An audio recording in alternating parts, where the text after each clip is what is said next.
Hi vlog, welcome to my guys. Shut down.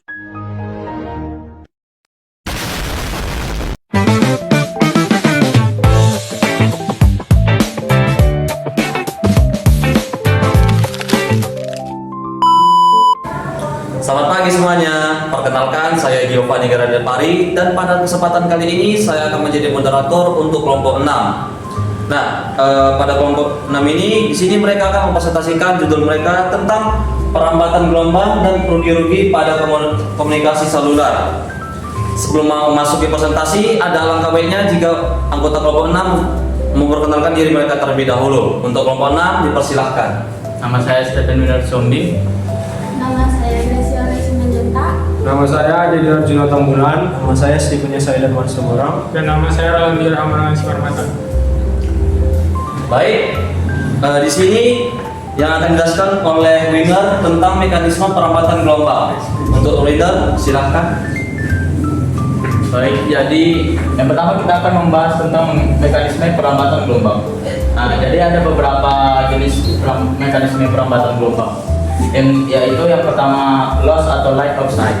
Nah, loss atau light of sight adalah lintasan gelombang radio yang mengikuti garis pandang. Nah, jadi loss ini terjadi apabila antena pemancar dengan antena penerima itu bisa saling terlihat tanpa ada hambatan apapun. Oke, yang kedua itu tentang lintasan pantulan yang akan dijelaskan oleh Grace. Untuk Grace, silahkan. Ya, saya akan menjelaskan apa itu lintasan pantulan. Jadi, lintasan pantulan itu adalah mekanisme perambatan gelombang radio ketika gelombang mengenai suatu permukaan yang besar dan kemudian diarahkan dan kemudian dipantulkan ke arah lain. Jadi, pantulan ini menyebabkan gelombang tidak hanya sampai ke penerima melalui jalur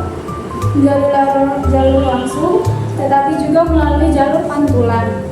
Pantulan biasanya terjadi pada permukaan yang besar, datar, dan memiliki sifat konduktif atau padat sehingga dapat memantulkan energi gelombang radio. Baik, yang ketiga itu tentang difraksi yang akan dijelaskan oleh Winner. Untuk Winner, silahkan lagi. Jadi yang ketiga itu ada difraksi. Jadi difraksi itu terjadi apabila gelombang radio membentur benda atau penghalang yang berupa ujung ataupun sudut-sudut atau permukaan bebas yang terbatas atau gelombang yang menyusur permukaan. Nah, yang keempat itu tentang hamburan yang akan dijelaskan oleh Dedi. Untuk Dedi, dipersilahkan. Oke, baik, di sini saya akan menjelaskan lebih banyaknya tentang hamburan. Jadi, hamburan itu terjadi ketika gelombang elektromagnetik menabrak medium yang memiliki benda atau partikel dengan dua syarat utama. Yang pertama, partikel tersebut berukuran kecil. Dan yang kedua, memiliki jumlah persatuan volume yang cukup besar. Nah, secara fisika, ketika gelombang menabrak sekumpulan partikel kecil ini, seperti daun, rintik hujan, kabut, atau debu jalanan, nah, energi gelombang tersebut diserap sebagian dan dipancarkan kembali ke segala arah. Nah, inilah yang membedakan hamburan dan pantulan. Nah, jadi kalau misalnya pantulan dia memantulkan sinyal ke satu arah yang terprediksi, sementara hamburan memecah dan menyebarkan energi sinyal ke titik-titik acak atau ke segala arah.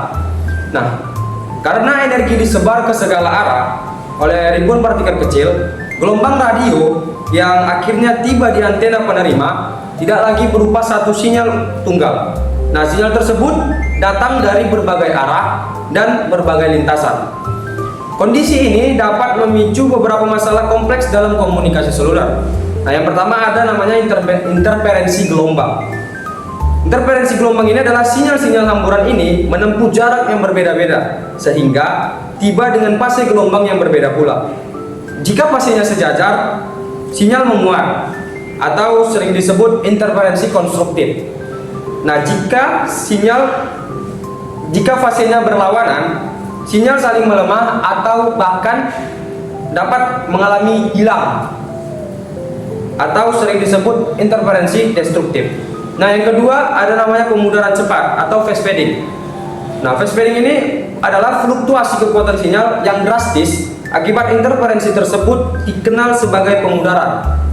Dalam lingkungan yang kaya akan hamburan, ini sering menghasilkan model distribusi probabilitas khusus yang disebut Rayleigh fading. Nah, selanjutnya komplikasi pada perhitungan link budget. Karena hamburan menyerap dan menyebarkan energi yang secara langsung menggerus kekuatan sinyal utama. Nah, efek redaman ini terakumulasi seiring dengan bertambahnya jarak dan interaksi gelombang dengan benda-benda di lingkungan. Dalam rekayasa jaringan, kita harus menyertakan faktor hamburan ini ke dalam perhitungan atau rugi-rugi lintasan atau disebut path loss dan link budget. Jika rugi-rugi akibat dari hamburan ini tidak diestimasi dengan benar, maka link budget akan defisit dan pengguna akan mengalami drop call atau hilangnya koneksi data. Nah, secara singkatnya, hamburan mengubah satu sinyal rapi menjadi jutaan sinyal pantulan kecil yang saling bertabrakan dan memaksa sistem komunikasi seluler menggunakan algoritma pemrosesan sinyal dan pemodelan matematis tingkat tinggi untuk bisa memecahkan kodenya. Mungkin sekian yang dapat saya jelaskan dan paparkan, lebih kurangnya mohon dimaafkan. Nah, materi selanjutnya itu tentang pemudaran dan rugi-rugi lintasan pada perambatan gelombang yang akan dijelaskan oleh Yesaya. Untuk Yesaya, silahkan. Di sini saya akan menyampaikan pemudaran atau fading.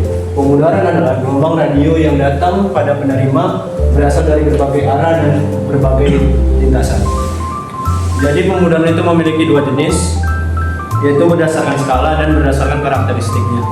Berdasarkan skala dia memiliki dua jenis, yaitu ada large scale fading atau pemudaran besar, yaitu adalah fluktuasi sinyal jangka panjang yang akibat pergerakan penerima dalam jarak jauh, seperti melewati gedung atau hutan, atau bisa disebut yaitu shadowing. Yang kedua adalah pemudaran kecil atau large small fading, adalah fluktuasi sinyal cepat dalam jarak pendek sering disebut dengan multi-path fading berdasarkan penyebab atau karakteristiknya. Yang pertama itu adalah multi-path fading. Multi-path fading terjadi karena sinyal terpantul oleh objek-objek di sekitarnya, sehingga penerima menerima banyak sinyal dari jalur yang berbeda-beda. Yang kedua adalah flat fading. Flat fading adalah sinyal mengalami pemudaran secara di seluruh bandwidth sinyal. Yang ketiga adalah frekuensi selective fading, yaitu adalah hanya sebagian frekuensi dari sinyal yang mengalami pemudaran hebat, yang terjadi karena multipath delay split. Fast fading adalah perubahan sinyal yang sangat cepat atau hitungannya yaitu milidetik. Yang kelima adalah slow fading atau fading lambat, yaitu adalah perubahan sinyal dalam hitungan detik atau per menit. Yang keenam adalah rain fading, adalah penurunan kualitas sinyal akibat penyerapan sinyal dari hujan. Yang sini saya akan menyampaikan yaitu adalah rugi-rugi lintasan pada perambatan gelombang. Rugi-rugi lintasan merupakan akumulasi dari semua efek redaman terkait dengan jarak dan interaksi dari propagasi gelombang dengan benda di lingkungan antena. Nilai rugi-rugi lintasan sangat penting untuk diketahui karena berguna dalam perhitungan link budget. Di sini saya akan menyampaikan rugi-rugi perambatan, yaitu adalah pertama yaitu adalah rugi ruang bebas. Rugi ruang bebas adalah pengurangan kekuatan sinyal karena penyebaran energi gelombang seiring bertambahnya jarak dari pemancarnya. Yang kedua adalah redaman atmosfer atau absorption loss. Gelombang diserap oleh molekul di atmosfer. Yang ketiga adalah shadowing atau bayangan, penghalang fisik atau gedung atau bukit yang menghalangi langsung line of sight atau kita sebut dengan loss antara pemancar dan penerimanya. Yang terakhir yaitu adalah rugi-rugi permukaan atau material, yaitu adalah kehilangan energi akibat refleksi, difraksi, atau hamburan saat gelombang mengenai rintangan fisik.